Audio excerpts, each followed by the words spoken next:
মানুষ টাকার পেছনে ছোটে? এটা একটা বড় প্রশ্ন।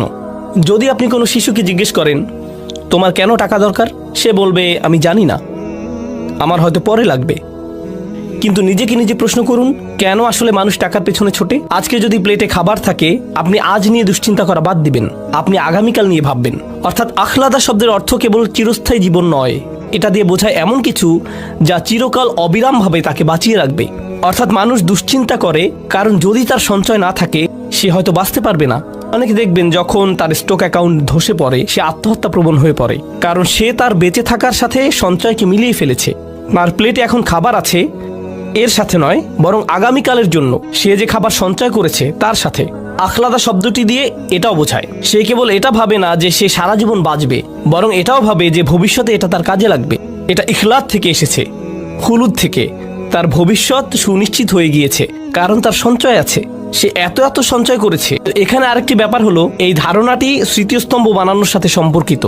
দেখবেন মানুষ চায় মানুষ তাকে মনে রাখুক। যে বিষয়গুলোর কারণে মানুষ কাউকে মনে রাখে তার একটি হলো সম্পদ।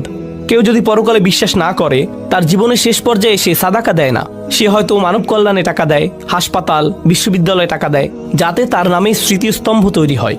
এটাই তার জন্য একমাত্র বস্তু যাতে মানুষ তাকে মনে রাখবে। তাই সে অনেক অনেক টাকা আয় করে যাতে মানুষ তাকে এসব স্মৃতিস্তম্ভের কারণে মনে রাখে, যেগুলো নিছক পাথর বা মেটালের তৈরি জড়বস্তু দিয়ে বানানো। এই বিষয়টিও কোরআনে বলা হয়েছে। হুদ জাতির বিষয়ে বর্ণনাটি এসেছে। আল্লাহ আযজা ওয়া জাল্লা বলেন, আতাত্তাখিযুনা মাসানিআ লাআল্লাকুম তাখলুদুন। তাখলুদুন, তোমরা ভাস্কর্য তৈরি করছো এই মনে করে যে তোমরা চিরস্থায়ী হবে। এর সাথে চিরকাল বাঁচার সম্পর্ক কি? সম্পর্ক আছে। তাদের নাম, তাদের উত্তরাধিকার, তাদের স্মৃতি চিরকাল থাকবে। এইসব অপ্রয়োজনীয় স্মৃতিস্তম্ভ বানানোর পেছনে এটাই কি কারণ? তারা এইসব বিশাল স্তম্ভ বানাবে যা দিয়ে হাজারো লোককে খাওয়ানো যেত, কিন্তু না, তাদের এটা বানাতেই হবে। তাদের তো এইসবই সুন্দর স্থাপত্যের স্তম্ভ বানাতেই হবে।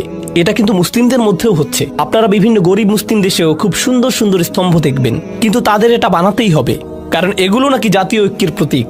তাহলে যেসব গৃহহীন গরিব মানুষেরা স্তম্ভের পাশে শুয়ে থাকে তারা কিসের প্রতীক? তারাও কি আপনাদের জাতীয় ঐক্যের প্রতীক? সেখান থেকে কিছু টাকা তাদেরকে দিলে কি হতো? তারা এখন কি করবে? তারা কি সেই স্তম্ভ খাবে? তারা এটা দিয়ে কি করবে? তো এভাবে টাকার অপচয় করা হচ্ছে। আর তারা বলছে এগুলো দিয়ে নাকি তারা তাদের জাতির মানুষদের কাছে চিরকাল বেঁচে থাকবে। এটা আসলে আমি আগেও এটা পড়েছি, আবার পড়ছি। এটা হচ্ছে পিরামিডের প্রতি একজন দার্শনিকের মনোভাব। তিনি এটা লিখেছিলেন। এটা একটা জাদুঘরে পিরামিডের ছবির নিচে লেখা ছিল। তার লেখাটা দেখুন, শান্ত এবং স্বয়ংসম্পূর্ণ, স্থির ও দৃঢ় পিরামিডের প্রতিধ্বনি অনন্তকাল ধরে বাজে। এটা মানুষের বেঁচে থাকার ইচ্ছার হাহাকারকে সংজ্ঞায়িত করেছিল। আর